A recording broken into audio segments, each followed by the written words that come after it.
আমার মনের ঘরেতে আমি রেখেছি যারে, দু জাহানের বাদশা নবী কামলিওয়ালা রে, দু জাহানের বাদশা নবী কামলিওয়ালা রে।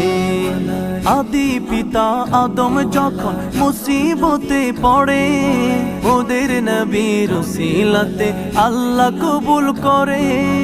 আদি পিতা আদম যখন মুসিবতে পড়ে, ওদের নবীর উসিলাতে আল্লাহ কবুল করে।